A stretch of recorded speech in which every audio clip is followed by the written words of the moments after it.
Happy Devils Sunday. This is the Let's Go Devils podcast, 9 p.m. Eastern edition. 10 minutes late as always. It's my fault this time. It was actually my fault this time. I'm your host, Sam Wu, here with Scotty at SiriusXM Liquid Metal, coming from his Michael J. Fox studios. And we got Beer Baron from the mountaintop with the view. Yeah. Streaming live on Facebook Live, YouTube Live, X Live, and Twitch on the Let's Go Devils Network. This is Season 8, Episode 8. We're going to have Shorts Guy on a little shortly. He just landed at that small little Mercer County airport, also known as Trenton. And... just a tiny one, just very small. Yeah, instead of like people running out in front of your car like in Newark Airport, no, it's deer, turtles, whatever. It's a very nice airport. Everybody's very concerned about Shorts Guy. No Shorts Guy, no Shorts Guy. Oh my God, no Shorts Guy. He'll be on the phone, you guys. Relax. Jeez. Fan favorite. Listen, boys, I want to hear, Sammy, when we get Shorts Guy on, we want to hear all about your trip, and we want to hear all about the ins and outs of the exciting adventure that was Tampa Bay, with the exception of the results of the game, of course, because that was unfortunate. And it's also kind of it's frustrating. You have two really good games against Florida, and then you follow that up with a clunker in Tampa Bay. And I know a lot of people are blaming that on Markstrom, but it was just the team looked tired and they looked kind of, I don't know, out of sorts. And it just looked inconsistent. And that's the thing, is they'll win two, lose one. And that one they lose always seems like it's just fundamental breakdowns, inconsistency, and things like that. I don't know if you're seeing it differently than I am, but I don't know. I'm not the sky is falling here, but at the same time, like, this team needs to start getting consistency, because when they get to a certain point, if they make it into the playoffs, consistency is what what drives you to the cup, because you can't have a couple of off games in the playoffs. It doesn't work that way. You can't go on a stretch in the season either and have a bunch of off days either. But yeah, yes, Steven Engel, Tampa Bay did look fast. But what do you think, Scotty? I think it's just Tampa so far has had our number this year, and that just is what it is. They match up well against us, and they got some hard-working goals, and Devils are coming off the high of 2 games playoff preview type of deal with Florida. Which I thought was really cool, because you could see the animosity between the teams building up, as we know it does in the playoffs there, because hockey scheduling is different than baseball scheduling, where you do play series against each other, and we know once you get into the playoffs, you are playing that same team over and over again. So I really enjoyed the 2 Florida games like that, and I thought it was a great test. Yeah, I thought it was a great test for the team. And I think they showed out, of the potential of what they can do. And yeah, they lost to Tampa, but they're not going to win every single game. I know people are all of a sudden just forgetting about the 2 really good wins that they had in Florida. It's oh my God, they lost to Tampa. It's like, chill, relax. Mm-hmm. It's going to be okay. Like, the team is going to lose every now and then.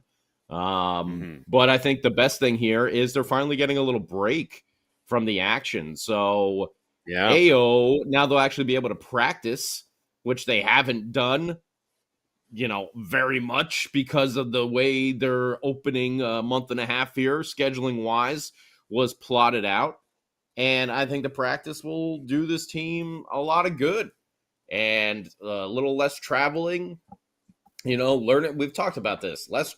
Most travel, no practice, learning a new system. This stuff doesn't line up very well, but the Devils, I think, have responded pretty damn good to all of these adversities here early in the season. And okay, they lost to Tampa, but they did just beat the defending Stanley Cup champions twice in a row in their building. So yeah, like, and they were on a they were on a 7-game win streak too. Keep that in mind. So Florida was on a 7-game winning streak. And listen, I agree with you. The Devils they've played 21 games so far this year. They are at the quarter point in the season, and they've played more games than anybody else. The next team is Pittsburgh, who has 20, and there's a couple. Toronto has 19, Florida has 18. The teams are starting to catch up. St. Louis has 19, but they still have played more than anybody else. And you're 100% right about practicing and everything else. This team is going to be fine. They're not going to play until Thursday, so give them some rest, give them some time off, but get on the ice and start putting together some solid practices, and possibly taking a good long look at that fourth line and seeing where we sit there now. And we discussed this off air, but we'll get into a little bit more depth. But I see Papa Sam has popped in. So what's going on, Sam? Oh, I just popped in. I just doing some stuff behind the scenes. Nothing much. I have nothing to say other than being at the game last night. Look, these things happen. It sucked, but here's the good news. I thought Markstrom played phenomenal. He gave up some goals. They weren't really his fault. They weren't like lazy goals. They weren't. He was paying attention. Believe me. Just Tampa Bay. Vasi is he's on fire right now. Yeah, they had the ceremony before the game. 300 wins. Of course, I'm running my mouth in front of the Tampa Bay fans. 300 wins? That's it?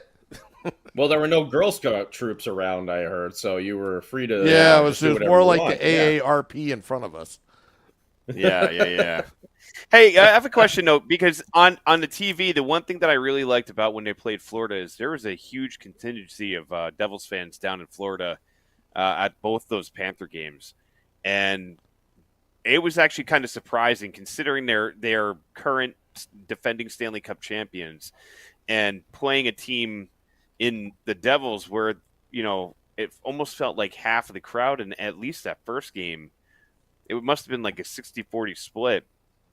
And then in the second game, it was a little bit more Panther fan heavy, but it was pretty surprising, and they were pretty damn loud. And it was like it's really it's awesome to see the team traveling that well. But was it like that in Tampa Bay? Was there like a decent turnout of Devil fan there, Sam?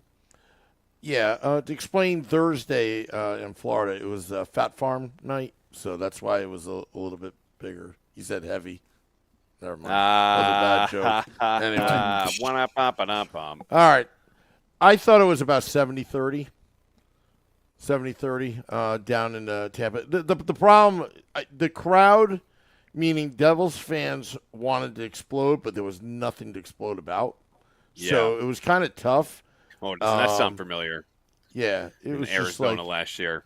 Yeah, it was just maybe after the game we went a little nuts, but like Arizona, but there was just nothing to cheer about really, other than Tampa. They played a solid game, and they are an elite team. Even without Stamkos, and I think Stamkos leaving probably did them some favors because Tampa, like the Golden Knights, had to skirt the system with this LITR BS. And now that Stamkos is out with that big number off the books, I think the team is doing pretty well. And they were smart enough not to re-sign Palat. So, I think they're looking pretty good right now with the guys that they have. And as long as John Cooper is behind the bench, I consider Tampa to be as an elite team like the Florida Panthers. Oh, yeah, and they always will be. As long as they have those pieces in place. They did just beat the friggin' Jets as well, and I'm not talking about the New York Jets. Because I think I think we could beat the New York Jets. We could probably beat the Jets, in backyard football over here.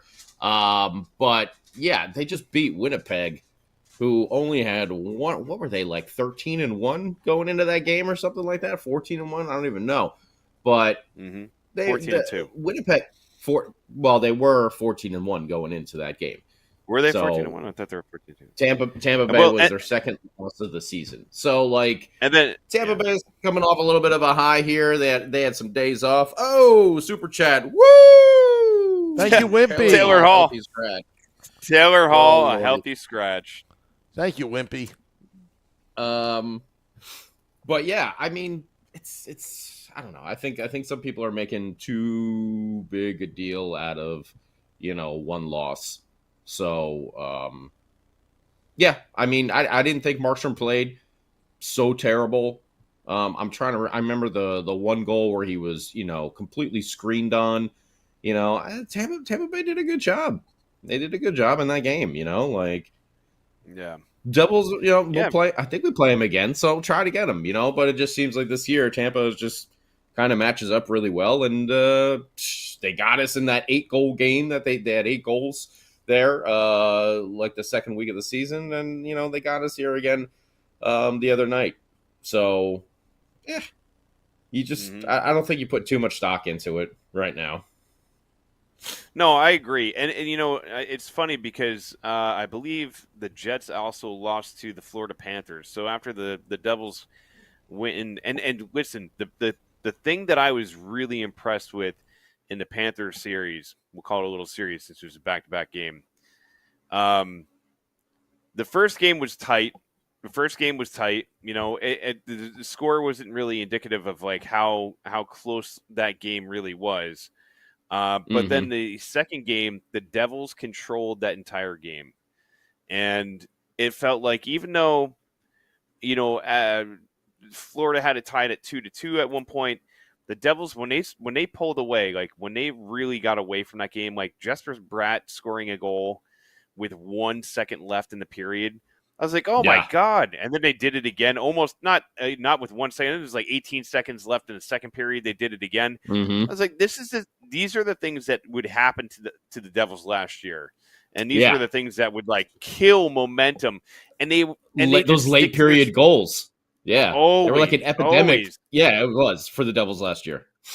Yeah. And in that first game against Florida, Florida was controlling the game and outshooting the Devils by a large margin. And I heard they were talking about it on the post game. They talked about it on the pre-game of the second game. They talked about it. I listened to Matt and Chico as well as watching the game at points, and they all kept on echoing the same thing. They were saying even though they were getting outshot and kind of outmanned, and the same thing in the Edmonton game, they stuck to the system. They stuck to what helps them win games, and they came out on top. And it doesn't matter if you're getting outshot 34-17, because as long as you stick to what you're supposed to do and you don't play scramble hockey, you don't start freaking out and playing out of your element, Donnie, then then you'll be all right. So it's good to see them do that, because in years past and under other coaches, you'd see them fall apart, switch lines, do all these crazy things where a lot of credit has to be given to Sheldon Keefe and his coaching staff for keeping this team heading in the right direction. I think it's that, and we got to also give credit to Tom Fitzgerald for some of these signings that he brought in here. Not anything that was so insanely splashy or blah, blah, blah, but the Paul Cotter deal, that is such a slick. Nason. Nason. Get that big old. But, Nason. Yeah, no, those are the two that I'm thinking about right there, because they've brought that supplemental scoring, they've brought that toughness, to this team, along with a Brendan Dillon as well. And obviously McDermott, we know about that, but they brought a toughness to this team that wasn't there before. But that secondary scoring, where now you have, I know people are starting to get up in arms about the fourth line, but you have 3 really solid lines now where you can flip some guys around, and it's not out of place to have Paul Cotter move up. It's not out of place to have Stefan Nason move up there. They can be moved around and they will be just fine. So you really have to give some credit there to some of those signings that are brought in. The toughness on this team, is obviously night and day.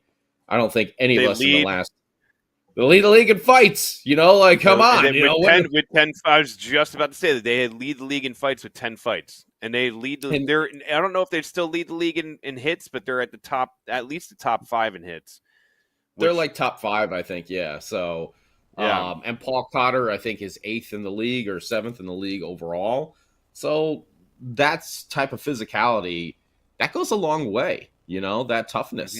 I think it's really, really helped this team to be able to stand up for themselves, to not get bullied like the way the Florida Panthers bullied them, the last couple of years.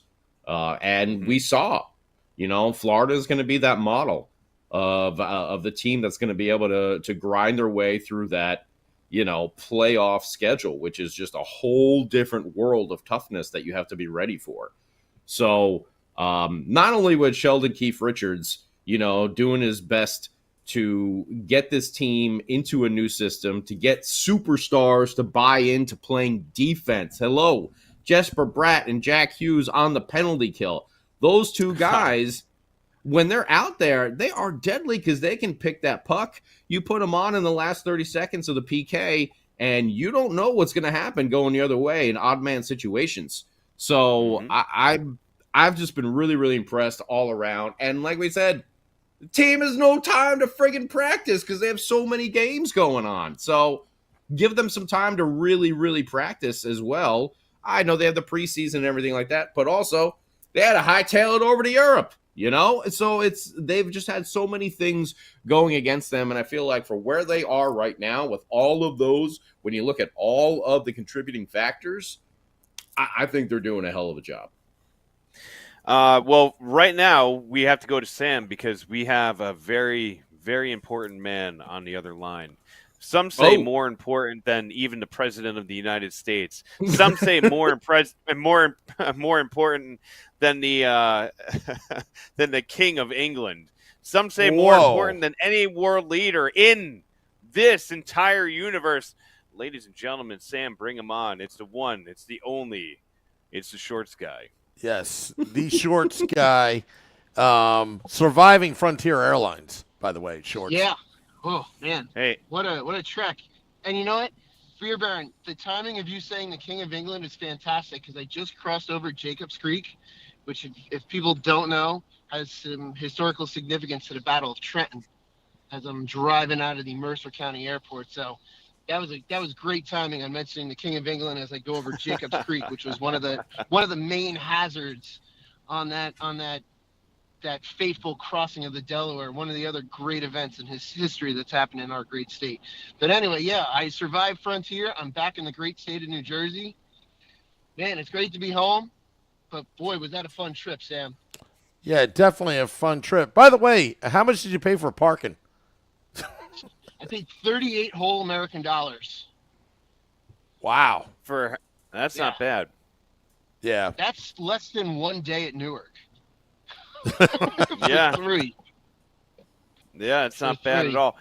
Now, Shorts guy, I know I wasn't there to rip my tarp off and go on a rant about how the Devils played after they lost in Tampa Bay, but kind of walk us through how was the trip? How did it unfold, and how was it your experience in enemy territory? Well, so the trip was great, starting from getting there Thursday night, went right to my place, hung out, kind of quick, easy night. Had the difficult job of scouting locations, which I talked about last night. I had to go to a couple different establishments, try some of the local beers. It was a very difficult day. It was a sacrifice. I sacrificed myself for the podcast. I'll tell you what though, Amelie, day of, man, it was fantastic. The Thunder Alley. This is the first time I've been down to Tampa, just in general, the city. Amelie Arena at Thunder Alley is really rad. It's just it's very similar to what we experienced out in Vegas, except it's a little bit more enclosed. Just a real cool vibe. All the Lightning fans were really cool. Their DJ out there was giving it to the Devils fans. It was all good natured fun. It was a far cry from like a Devils Rangers game would be. It was a lot of fun. Amelie on the inside was really rad. I think it was, especially me being a goalie, it was really rad to see the ceremony for Vasilevsky's 300th win. Even though we know our legend has many more. But it was so cool to see. In fact, when they went into their ceremony there, the first recorded congratulations was from Marty, which I thought was pretty cool as well. That's cool. Oh wow, that's cool. I didn't know that. It was a pre-recorded message from Marty congratulating him on 300 wins. They had Hobby Bullen. They had Ben Bishop, so they had a whole bunch of recorded messages, and cut a little bit of a sad part of that. They had his dad and his brother have to record messages. I guess they're unable to get here from Russia. Geopolitical stuff aside to kind of there, but the Lightning went all out, and I was impressed with what they did. It was a pretty solid ceremony for one of their stars, and then the game started and the wheels came off immediately. So, and I assure you, we're losing him. We'll get back to Shorts Guy in a sec. He's in the boonies right now. Yeah. Well, he's crossing the river there like George Washington, apparently. I thought he was going to put us all to sleep with a history lesson. Yeah. With apparently, he has the same cell service as George Washington had, too. So, well, he's flying the airline that flies like it's the revolutionary times over here. So, nothing like sitting in a folding chair from Orlando all the way back to Newark. Listen, you look down. I'm not going to knock the chair. The chair's just zip tied to the floor. It's not even bolted in there. We got Shorts back on. Oh, is he back? He's back. All right, good. And I heard all, and it's all hysterical. It's true. Every passenger had to load 5 bags before done, and a couple wrenches had to be turned to kind of short thing. And, it was a group effort to pull the jet away from the airport there and get us near the tarmac. So, but that aside, it was like a scene out of Airplane. Yeah, but exactly.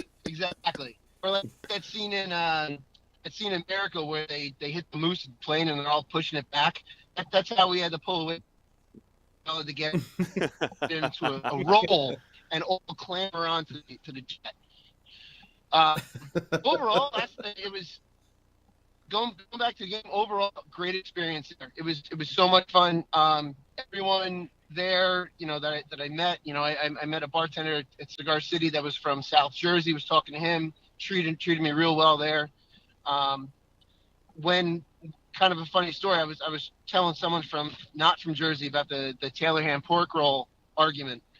And this guy just happens to be walking by, and I knew he was from South Jersey. So I looked at him like, "Hey, yo, Danny, Taylor ham or pork roll?" And obviously from South Jersey, he answered it wrong. He said pork roll. And I was like, "See," and I'm telling the people I was having a conversation with, like, that's the argument. But if you argue about hating Taylor ham, we'll both gang up on you for that. So that was so much. It was like perfect timing. Because I cursed him out, in a fun-natured way because he was wrong in his answer. But overall, too, the city of Tampa was so much fun. I'm looking forward to making this another trip for next year. This is one of those cool ones. Big hats off to Sam for making it work with the technology, just finding a spot and going live, outside in Thunder Alley. It was, Sam, hats off to you for making everything work when we were down there. As always, you're the technological wizard.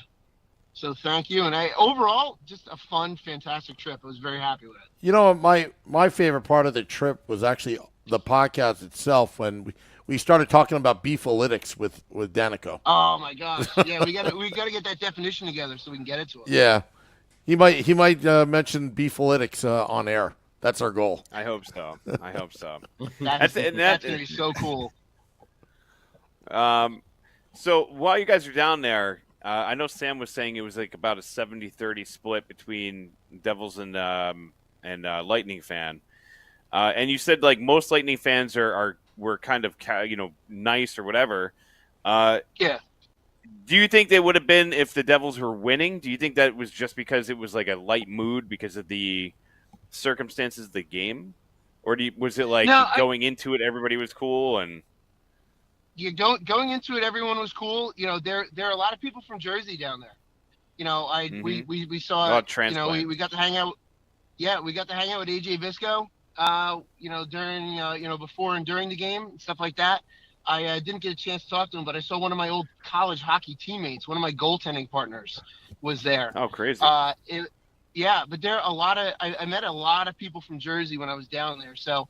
But before the game, no one was giving any trouble. Everyone was just, enjoying beers together outside there by, where we were set up. It was just a cool vibe. Even when there was a big group picture, in front of the arena, like there was no animosity, which is really cool. It's definitely nothing we would get at, the garbage dump, but it's, other places, that we go to like Tampa, it's a pretty chill vibe, and I'm cool with that. It's a lot of fun. Yeah. So, Scotty, I have a question. If we were to go to, I don't know, like a Kings game, do you get the same vibe from people out there when you go to like a Kings game, or if you go to a Sharks game? I could imagine a Sharks, nobody cares. But if you go to a Kings game, I would dispute I know we that. have history. We have history because of the Kings Devils Stanley Cup Finals, but they won that Stanley Cup Finals, so I'd figure like we'd have animosity towards them. I hate the Kings. I've hated the Kings since. So do I. I do too. But.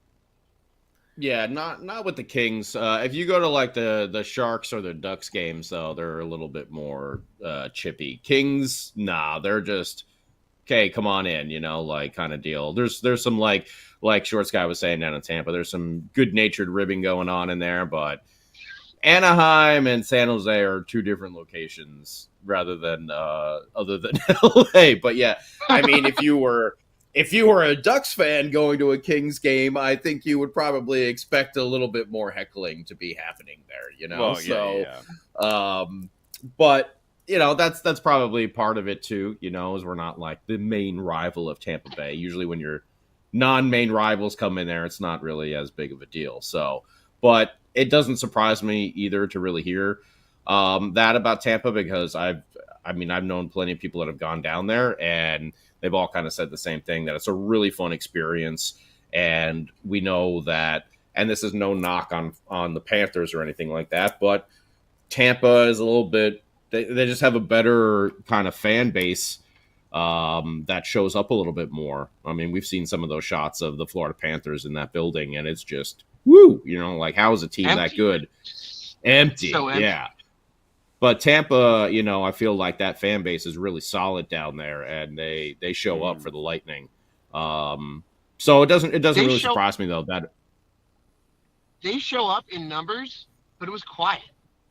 It was definitely quiet in the building, and they've got it plastered all over outside, like "Be the Thunder, be the Thunder." And I'm sitting there going, there isn't much thunder going on in here, except for the fake thunder when they when they hit a button somewhere in the control booth. It was quiet at times. Actually, Shorts Guy, I've been to Amalie Arena probably about 4 times. That was the quietest. That was the quietest out of all of them. They're usually pretty into the game. I think maybe it's because it's a November game on a Saturday night. The games that I went to were probably during the playoff push, February and March, the games I went. But but I did find it to be subdued. I mean, the seats that we had were up there. Yeah, but we had fun, what do you know? What do you know? Yeah. It's in Mount Everest. standing. No, what Were a they surprise! standing room only? Standing room only at the top of the arena where you can't even. No, see? not like Scotty's That- seats. Where we have to stand. No. Man, It wasn't like the outdoor game. It was up there, but it was a pretty good section. We had a bunch of Devils fans around us, so that was a lot of fun. We could see the the whole ice and the play, unfold. Like, we were right there. It was right in our end that Markstrom made that ridiculous glove save, which was so great to see. Yeah, snag it out of the air. Yeah. What we needed there was we needed Schwim. We needed Schwim to be there to just be losing his mind, yelling all kinds of things the entire time. So I got to drag him down there next time we go. I mean, it sounds like one of those really cool spots to go see a game. It could have, and also maybe there was a little bit of a deflating after like the big ceremony for Vasi. I don't know. Sometimes those things can have the opposite effect on the crowd because they cheer their heads off, for the first 20 minutes there before the game. Because I don't think the game started till like it was about 15. It was like a 15-20 minute ceremony that they had going on there. So it was decent length. It was a decent length. Well, that's cool though that they did all that, and that's pretty rad that Marty, did a little pre-record as well. I mean, hell's bells, he's with the team anyway, so why not get him to do something beforehand? So yeah, I mean, that's cool though, and good for Vasi. He gets 300th win. He's a legend down there. So. Rumor has it that the Lightning just purchased the cameo. And that's how they got that. Oh, really? A Sam Wu cameo? Uh-oh, look out. Yeah, they went for the corporate version. They went for the corporate. With Marty doing that. They just blurred out the cameo on the big screen. And they've also been, incredibly welcoming for us to go down there as a podcast of an opposing team. Sam has always had good hookups there, and they've always treated us well. So. They're very good on them. Thinking. They're very forward-thinking organization. Yeah, totally. Yeah. Try and see next time we get some ex-Devil Lightning players to get on there. We get Andrew Chuck to come on there or something like that. That'd be pretty rad next time we go down. That'd be really rad. Yeah. I was able to the day before. I was able to check out Amelie before before all the crowds were there. Just when I was on my scouting mission, and I checked out the Dave Anderchuk statue that's out there, which is pretty cool. They've got 2 statues out in front of their stadium, which is pretty rad for the short history the team's had. So just a whole cool vibe. Like, I absolutely would I go back. I would go back to Tampa just to go to Tampa. But to go for a Devils Tampa game again, like, absolutely, am I down for that? Nice. Well, I mean, who knows? Maybe there will be an opportunity to go down there again this season. So there could always be one of those. What do you think? So and Shorts Guy, I guess we're going to kind of like not move off of it because I think it's a part of the game in Tampa and just the game overall. And it's something that Scotty and I were talking about going into the podcast tonight is the play of the fourth line.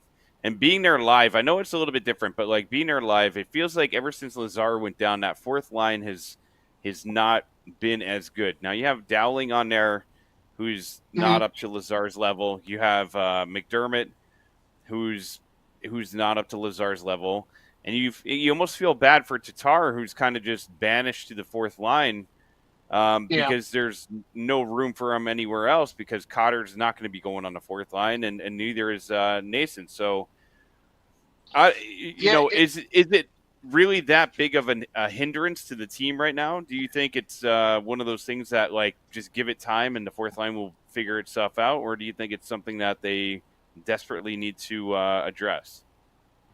I don't know if they desperately need to address because I was watching the stats that they were flashing up on the screen. Dowling was apparently doing pretty good on his face-off percentage last night, so I'll take that. That's playing big, and it really sucks for McDermott to go out there and then one of his few shifts he takes a penalty. It's like that's the last thing you want to do when you're fourth line guys, go out there and go sit in the box for 2 minutes because there goes potentially 1/4 of all the time you're going to get on ice that night is now you're sitting in the box. So I don't think they have to drastically, or desperately go out to make a change right now. But I think if the fourth line play doesn't improve, then we're going to have to start looking, at least look Utica first. And then if Fitzy thinks that there's someone that's available on the open market that we can bring in to improve based on what the outlook for Lazar is. I mean, Lazar, we're definitely missing. Beachmaster just said that they sent Dowling to the AHL. That could also be because they have a decent amount of time off. That's just because it's him and Nick DeSimone both went down, and that's just because they're not going to play again until Thursday. Yeah, there's a long gap here, so that's not really a surprise. But we'll see what we'll see what comes about from the next couple of games. We don't play till Thursday. They're going to get time to practice, which is almost like a luxury right now for this team, is being able to practice. Mm-hmm. So we'll see if maybe they can put something better together for a fourth line in the next couple of days for practicing and go from there. If it continues like this for another week, okay, maybe then you start looking. But again, it's also going to be based on what Lazar's total outcome is going to be when he's going to be back. Mm-hmm. The good thing is we have depth. We have depth this year, so it's not like this injury is going to be. Last year, Lazar's injury would have hurt much more. Like, it's bothersome that he's not there because it's we're now almost like a 3-line team instead of a 4-line team. But we'll see what comes about it when they get a couple days of practice under their belts. Yeah, I agree with you, Short Scott. I'm not really that concerned with it right now. McDermott, he provides a different sort of appeal to this team with his toughness and his grit. And he's playing 5 minutes a night. He took a penalty in the third yesterday. Okay, but you've seen, Sheldon Keefe, tell him to stay on the ice. You always see McDermott, he's always looking to get off because he doesn't want to get caught. And Keefe has waved him back on there saying, go play. So I think he's giving that trust to them, which is fine. Dowling, I think he's doing an okay job for being this call up. Yeah, he's not going to give you everything that Lazar has given you. But, he's getting 7-8 minutes a night. Curtis McDermott's getting about 5-6 minutes a night, and Tatar is still getting 10-11 minutes because they'll pop him up on some other, sometimes on the PP, sometimes on the PK, and every now and then you'll see him, up with Nico or something like that. If because Timo is on the PP too, so if Timo's coming off the ice, then all of a sudden Tatar's taking Timo's place on the next shift. So they're getting time out there. I personally don't feel like we need to start going and waiver wiring and making deals and stuff like that. I think you nailed it when you said there are plenty of guys down there at the AHL level. They still have Shane Bowers that they picked up last year, right? The Willman is back, who did a number of games up there, up with the big team last year. There's guys that they can go to. Nolan Foote is still down there at the AHL level. So I think before they start bringing in other players, I think you'll see, maybe another call up or something like that. But for anyone out there, the whole reason they sent DeSimone and Dowling back down was just to get some games in at the AHL level because the Devils are going to be off for a little while. Well, Tom, when you cobble a line together and they don't get a lot of reps in practice, it's going to take a little bit of time to get used to each other. So a couple days to practice, and they may look like a whole different fourth line in a couple days. You never know. Yeah, and it's a good point about you have other guys like Hallinan is a guy that a lot of people were talking about in the group chat here. Which, by the way, everybody, thank you for listening and participating on the YouTube, on Facebook, on Twitter, on Pandora, on MySpace, all the Napster, all the spaces, all of them. LimeWire. Your computer is now going to explode. Don't download the .exe. Yeah. Oh, it doesn't mean excited. It doesn't mean you're downloading excitement. That's not what it stands for. Nope. Yeah, I mean, listen, the team. I think we were talking about it before you got on. I feel like that the one thing that this team needs is consistency and getting them to be, these 2-game win streaks, 3-game win. They need to go on a good 5-6 game run here where they're putting together 5 to 6 games. I'm not saying they have to win all 5 to 6 games, but they have to go on a good 5 to 6 game run where everything looks consistent, where everything obviously you would like them to win all 5 or 6 games in a row, but you need them to get to a point where you're not going to have that down game. You're not going to have a game where, and I know Jay Snow was saying it in the group before. It's like if they get neutralized, if their speed gets neutralized and their transition game gets neutralized, then they start, they don't really win the board battles. They just need to find ways to win within their system and also be able to win when their system is being taken out. And so it's just that these are things that practice, like we were just saying, is gonna really help. These are things where coaches get time to evaluate what's going on with this team and kind of see what they need to adjust and what they need to fix, and not have to worry about 5 games in a 8-game span or 8-day span. But a 5 to 6 game window where they look really, really consistent night in, night out, I think would be a great barometer of where this team is. Because if you took the temperature of the team during those 2 Panther games, you'd be like, they're the best in the NHL right now. They're going to be unstoppable. If you took the temperature against that San Jose game or even the Tampa Bay game, you'd be like, they're a mediocre team that has flashes of brilliance. So who are they? That's tough because, you're looking for a 5 to 6 game window. They just won 5 out of 6. They beat Edmonton, they beat Montreal, they beat the Islanders, then they lost to San Jose, which was a fluky own goal, and then they beat Florida twice. So there's your 5 out of 6 right there. Yeah. Where I guess so. Fair point. They lost one fluky game. Oh, and by the way, something else we forgot to mention about the lack of practice, the most travel, the most games, is that that San Jose game was another friggin' back-to-back, which they've already had 3 or 4 of this season. So, I don't know. They're what, 5-3 in this month? I think the only thing that I would say is concerning is the 3 losses this month were all shutouts. That's the only thing I would be slightly concerned with. Again, the San Jose one, I think that was just a Mackenzie Blackwood revenge game there, and he came back. He wanted to we all saw so bad.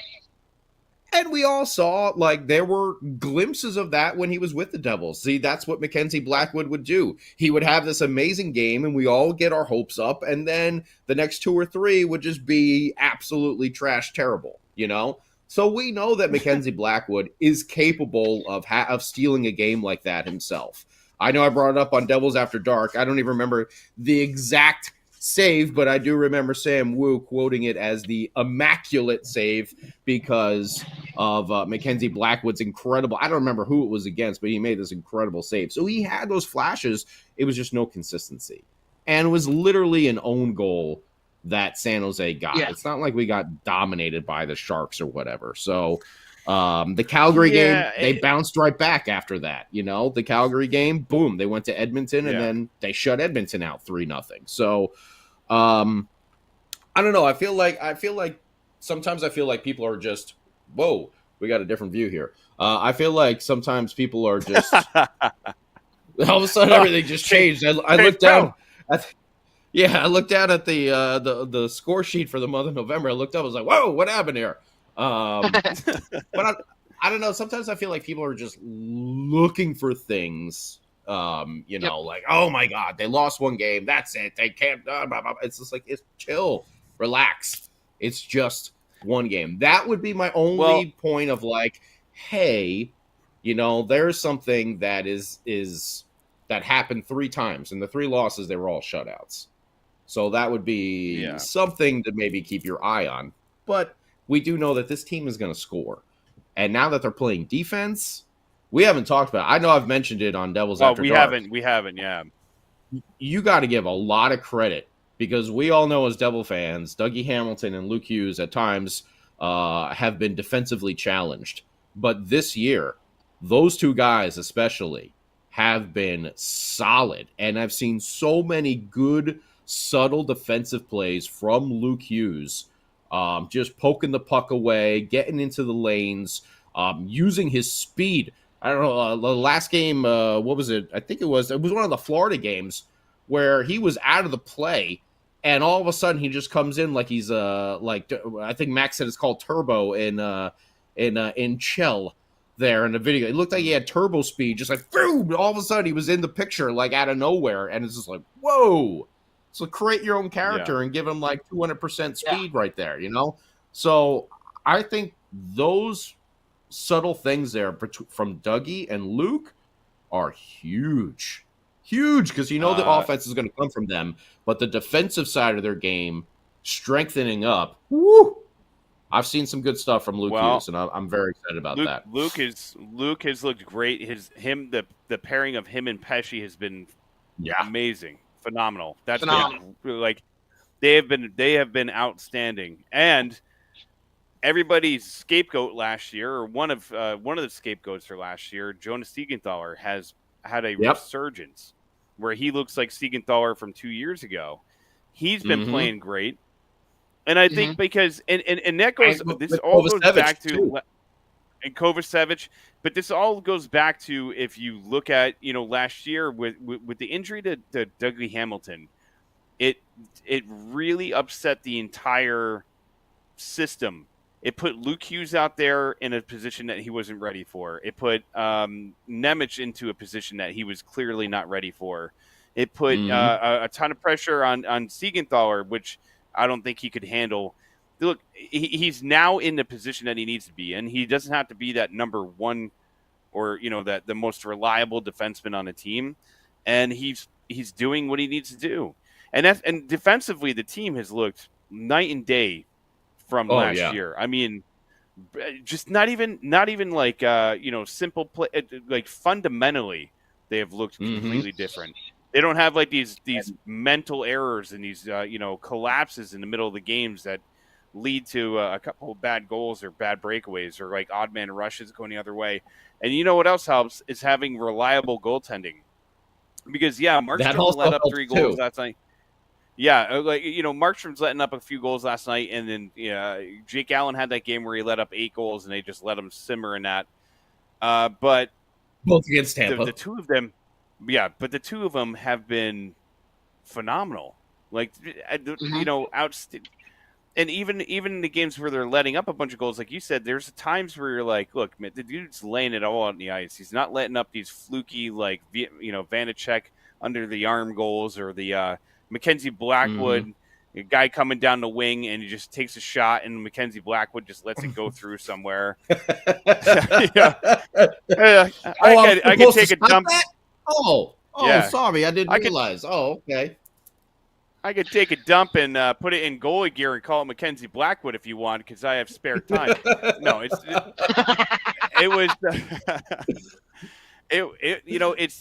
refreshing. But to go back to like what you were saying before, like where Devil fans are complaining about things.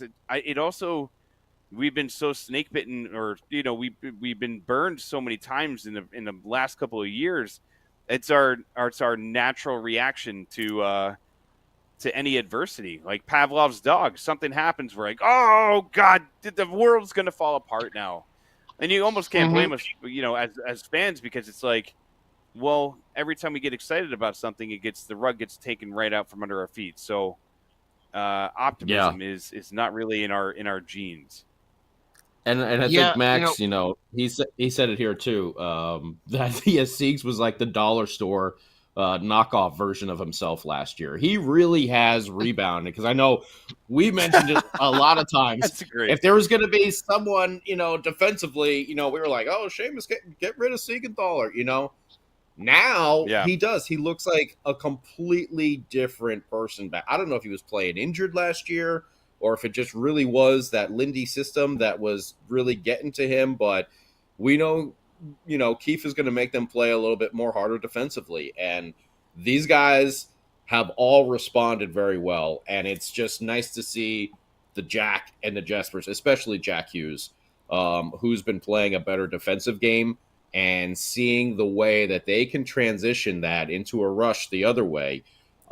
It's deadly. And the confidence that Keefe has given them, putting them out there on the penalty kill and stuff like that.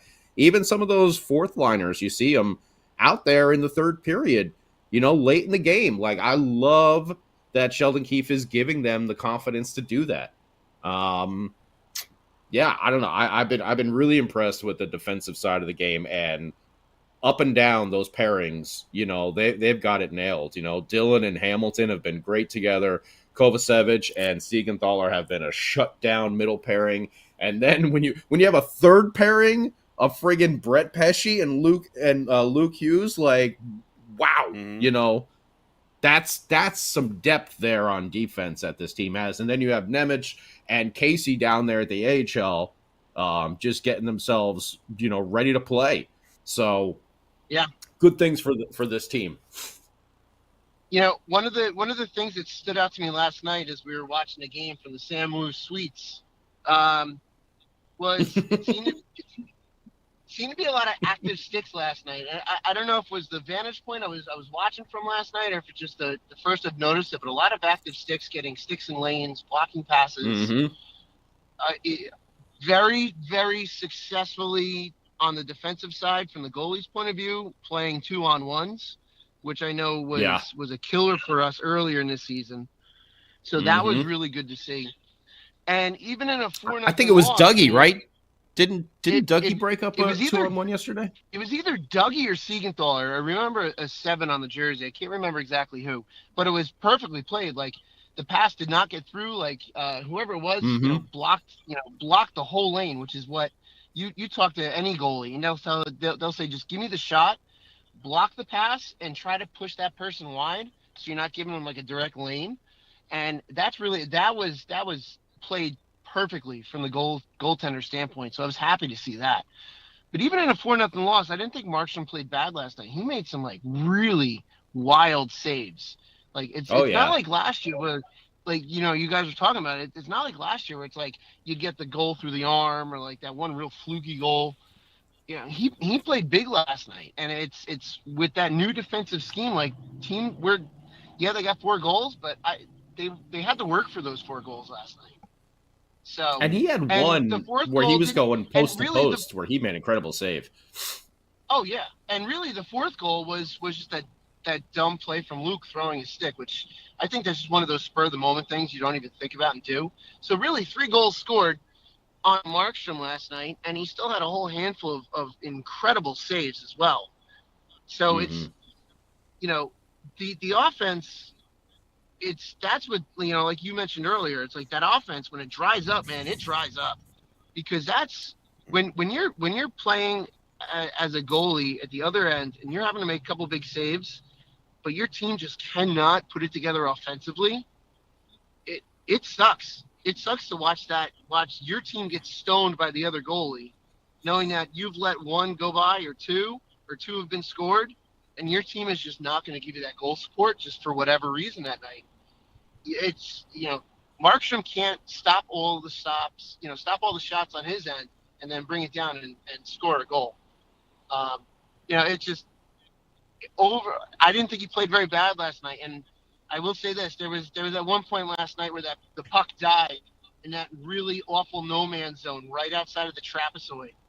And it reminded me, I'm like, we got to get rid of this stupid trapezoid, because it was like a foot or 2 from the trapezoid, and he wanted to play it, and he wanted to play it, but he can't. It's like, stupid trapezoid. Just got me ticked off. Yeah. Stupid trapezoid and your trapezoid ways. And your sharp angles. Ugh. And your sharp. And how. Yeah. How's your top's not the same as the bottom.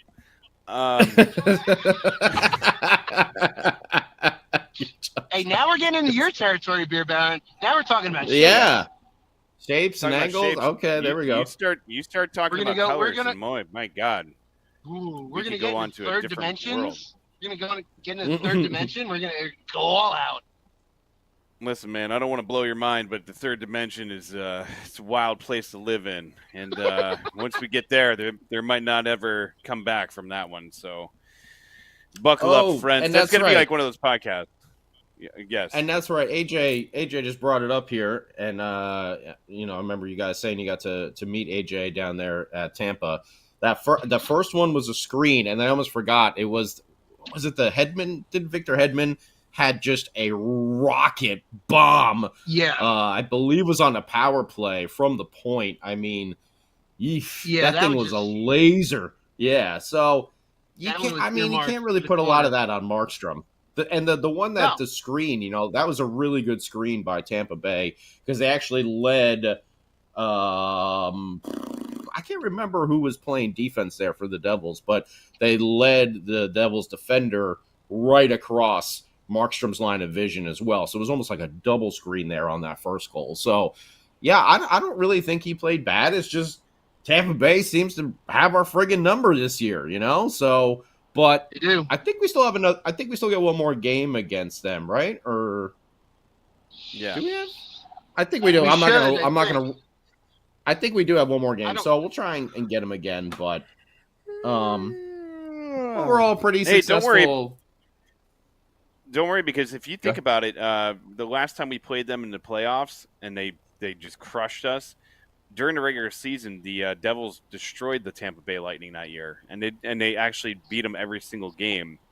And then we went into the playoffs with the Taylor Hall led New Jersey Devils, and we got smoked. I think we won one game in that series, but we got smoked. That's because we didn't play Eddie Lack.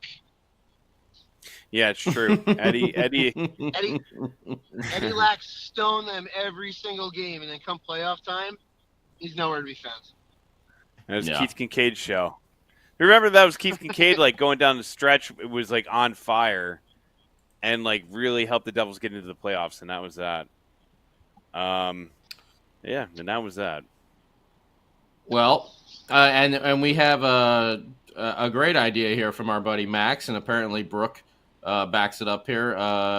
Goalies should get a shock collar for whenever they travel outside the trapezoid there. So kind of like the dog fence, the little dog fence around the yard kind of deal. So all right, that's something. We'll beta test that on Shorts Guy during his next. I am totally against that. I'm totally against that. I'm totally against that. I'm totally against this idea. So for Brooke and Max, no. The answer is no. Just no. Yeah. All right, let's get into some final thoughts here as we get to the end of another amazing adventure in the world of the Let's Go Devils podcast. You've been on an amazing adventure. You've been on an amazing adventure. My final thoughts is just relax. It's gonna be okay. Let this team get some practices in. Let's not flip out. Let's not go crazy over one loss here or there. Are they perfect? No. But they're gonna win and they're gonna lose games. No one goes undefeated, The Winnipeg thing, I don't think Winnipeg is gonna go on another, 13 or 14 game winning streak. It would be nice to see the Devils to get like a nice 5 or 6 game winning streak, but don't get, too hyped up over one loss. It's not like Tampa Bay is a pushover team. They're good. They're good for a reason. They got a lot of star players. You got a number of future Hall of Famers on that team with Hedman, with Vasi, Kucherov if he keeps playing, this way. They're a loaded team. All right. And we did also just beat the Panthers twice in a row, the defending Stanley Cup champions who everyone is trying to model their team after. So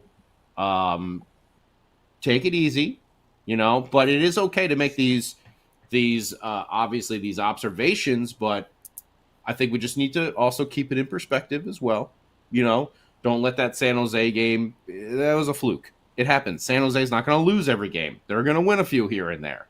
It's not going to be a lot, But, it just happened that our boy Blackwood got some revenge on us.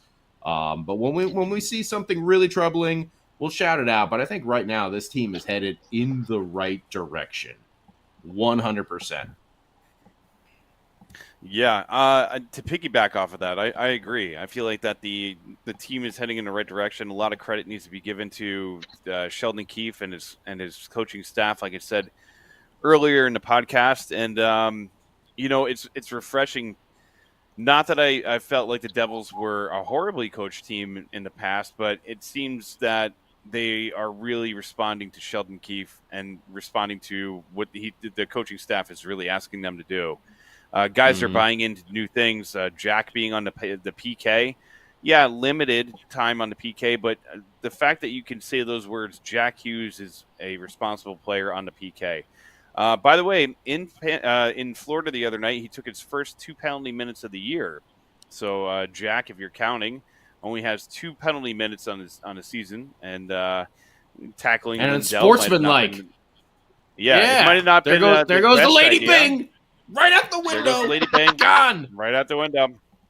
So, the team's playing good. I'm excited for Thursday. I will actually be at the game on Thursday. One of our really good friends, their son, is going to be the junior captain for the Devils to lead them onto the ice.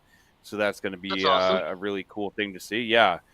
And there was something else about the Panthers game that, as Scotty was talking about something, something popped in my head, and now I can't remember. Oddly enough, did anybody else notice how many ex-Devils are on the Panthers? I was shocked to see that there's 4 or 5 of them. There's a couple. There's a couple. Yeah. All right. That's so it. my final thought is I loved every moment I was in Tampa. It was great to see AJ Visco for the first time in years. It's been a while. It was good to see you. It was good to just see all the Devils fans down there as well. I'm going to give a shout out to the bartender down there at Cigar City, Danny, for hooking me up with some beers while we were out there.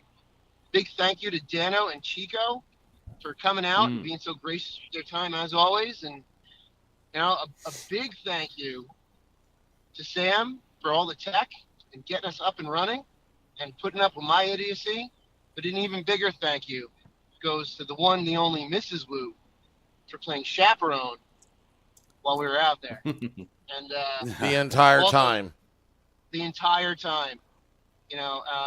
Plus, I got to give a thank you to everyone that gave super chats last night.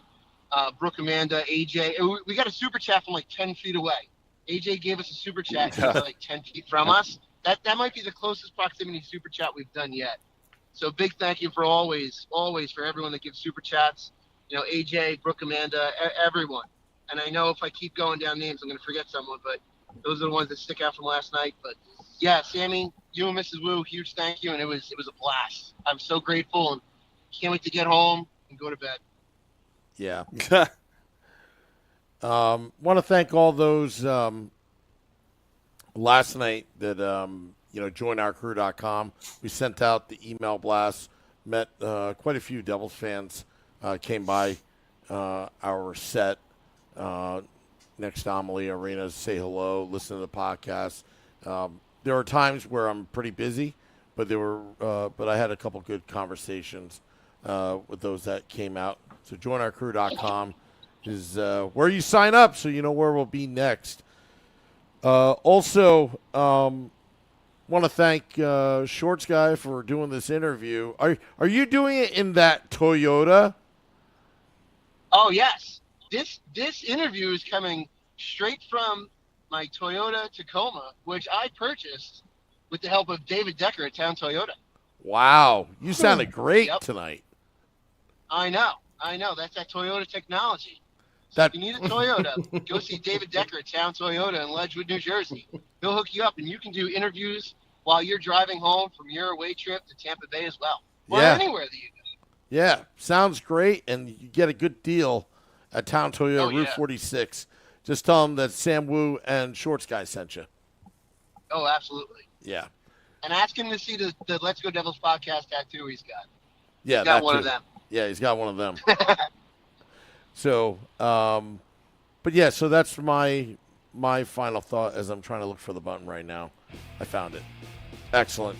All right. Well, thank you to everybody tuning in. Brooke Amanda, Wimpy, Max, Steve Engel, Tom, Jay Snow, AJ Visco. The law offices of AJ Visco. Get the compensation that you deserve. And thank you to everybody. Till next time, let's go Devils.